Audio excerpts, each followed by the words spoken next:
2 Corinthians 3:18 പ്രകാരം പറയുന്നു, മോശയുടെ പുസ്തകം വായിക്കുമ്പോൾ ആ മൂടുപടം ഹൃദയത്തിൽ അങ്ങനെ തന്നെ കിടക്കുന്നുവെന്ന്. എന്നാൽ കർത്താവിലേക്ക് തിരിയുമ്പോൾ ആ മൂടുപടം നീങ്ങിപ്പോകുന്നു. ഇത് വചനമാണോ പറയുന്നത്? യേശു കർത്താവാകുന്നു. കർത്താവ് ആത്മാവാകുന്നു. ആത്മാവുള്ളിടത്ത് സ്വാതന്ത്ര്യമുണ്ട്. അതിനാൽ കർത്താവിലേക്ക് തിരിയുമ്പോൾ ആ മൂടുപടം നമ്മളിൽ നിന്ന് മാറിപ്പോവുകയാണ് പ്രിയരെ. മൂടുപടം നീങ്ങിയ മുഖത്ത് കർത്താവിൻ്റെ തേജസ്സിനെ കണ്ണാടി പോലെ പ്രതിബിംബിക്കുന്നവരായ നാം എല്ലാവരും ആത്മാവാവുന്ന കർത്താവിൻ്റെ ദാനമായി തേജസ്സിന്മേൽ തേജസ് പ്രാപിച്ച് അതേ പ്രതിമയായി രൂപാന്തരപ്പെടുന്നു എന്ന് വചനം പറയുന്നു. അങ്ങനെയാണ് നമ്മളായിത്തീരേണ്ടത്. പക്ഷെ പലപ്പോഴും ഇപ്പോഴും നമ്മൾ കാണാറുണ്ട്, പഴയ നിയമത്തിൽ മാത്രം ജീവിക്കുന്ന ജനങ്ങൾ. പ്രിയരെ, it's time that you have to understand the truth.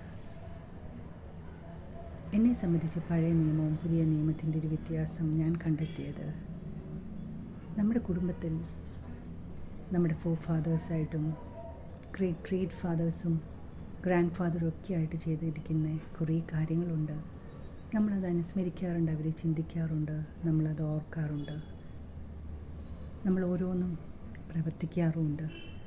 പക്ഷേ നമ്മുടെ മുമ്പിൽ വന്ന സാഹചര്യങ്ങളൊത്ത് അല്ലെങ്കിൽ നമ്മുടെ നിലനിൽപ്പിനെ മനസ്സിലാക്കിക്കൊണ്ട് നമ്മൾ പലപ്പോഴും ആ പാരമ്പര്യമൊക്കെ മാറ്റി നിർത്താറുണ്ട്. എന്ന് പറഞ്ഞ പോലെ ഈ കാലഘട്ടത്തിൽ നടക്കുന്ന ഓരോ കാര്യങ്ങളെ നമ്മൾ നോക്കുകയാണെങ്കിൽ നമ്മളതനുസരിച്ച് മുന്നോട്ട് പോവേണ്ടതാവുന്നു പ്രിയരെ. അത് തന്നെയാണ് വചനം നമ്മളെ ചൂണ്ടിക്കാണിക്കുന്നത്. ലേഖനങ്ങളിൽ മുഴുവനും ആ സത്യം കർത്താവ് നമ്മളെ കാണിച്ചു തന്നിട്ടുണ്ട്. ചേർച്ചിലുള്ള ഏറ്റവും വലിയ റിലീജിയസ് ആയിട്ട് നടക്കുന്നവരിൽ കാണുന്ന ഒരു കാര്യം, they are not able to come out of that darkness. അവരിപ്പോഴും ആ ഇരുട്ടിൽ കുടുങ്ങിക്കിടക്കുകയാണ്.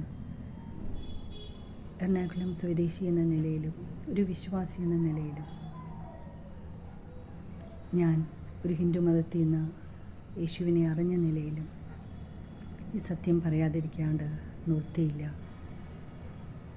പ്രിയരെ, എറണാകുളം നമ്മുടെ ഈ ബസിലിക്കയിൽ നടക്കുന്ന ഈ കാര്യങ്ങൾ അവർക്ക് മാത്രമല്ല, കാണുന്നവർക്കും കേൾക്കുന്നവർക്കും ഇത് മുറിവേൽക്കുകയാണ് ചെയ്യുന്നത്.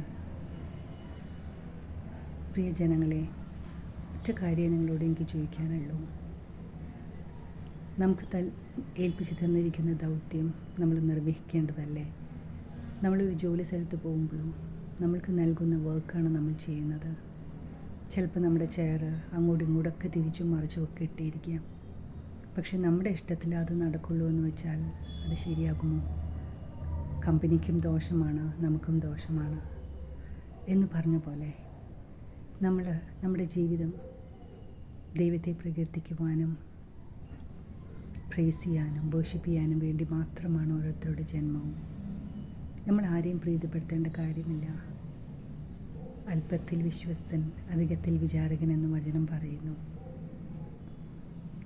നമുക്ക് അല്പമേ തന്നിട്ടുണ്ടാവുള്ളൂ, പക്ഷെ അതിൽ നമ്മൾ 100% സത്യസന്ധമായ കർത്താവിനെന്ന പോലെ നിങ്ങൾ ചെയ്യാമോ? കർത്താവ് നിങ്ങളെ അവിടെ നിന്ന് ഉയരങ്ങളിലേക്ക് കൊണ്ടുപോകാൻ മതിയായവനാണ്. നമ്മളതാണ് വിശ്വസിക്കേണ്ടത്.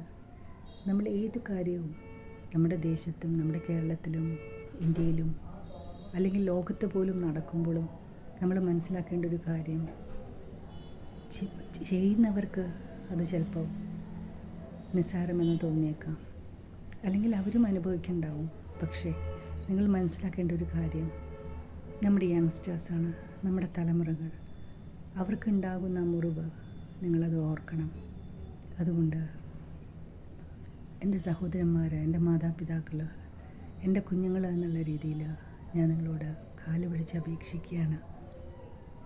Can you please stop all these problems and issues? കാര്യം നമ്മുടെ ചുറ്റും നടക്കുന്ന കാര്യങ്ങളെ അല്ലെങ്കിൽ പ്രകൃതിയിൽ പോലും കാണുന്ന കാര്യങ്ങൾ ഓർക്കുമ്പോൾ ദൈവത്തോട് ചേർന്ന് നിൽക്കുന്ന ഒരു വ്യക്തിയാണെങ്കിൽ ഒരിക്കലും ഇത് അനുവദിക്കാൻ സമ്മതിക്കില്ല. കാര്യം എല്ലാം ദൈവത്തിൻ്റെ സൃഷ്ടിയാണ്. ആ സൃഷ്ടിയെ തൊട്ട് കളിച്ചാൽ തീർച്ചയായിട്ടും സൃഷ്ടികർത്താവിന് അതൊരിക്കലും സഹിക്കാനാവുകയില്ല. ഇതെൻ്റെ ഒരു വേദനയാണ്. ഇത് പറയുമ്പോൾ എത്ര പേർക്ക് എന്നോട് വിരോധം തോന്നുമെന്ന് എനിക്കറിയില്ല. പക്ഷേ ഇത് പറയാതെ നിവൃത്തിയില്ല. ഉള്ളിൽ വലിയ ഒരു പുഷ് വന്നുകൊണ്ടാണ് ഞാനിത് പറയുന്നത്. All of you stay blessed. എല്ലാം യഥാസ്ഥാനപ്പെടുമെന്നുള്ള പൂർണ്ണ വിശ്വാസത്തോടു കൂടി ഞാൻ പ്രാർത്ഥിച്ച് നിർത്തുന്നു. ദൈവം നിങ്ങളെ എല്ലാവരെയും സമൃദ്ധമായി അനുഗ്രഹിക്കട്ടെ. കർത്താവിൻ്റെ ആ വിസ്ഡമിലും റെവലേഷനിലും നിങ്ങൾ നടക്കണം. പരിജ്ഞാനത്തിൽ നമ്മൾ നടക്കണം. പ്രിയരേ, താങ്ക് യു സോ മച്ച്.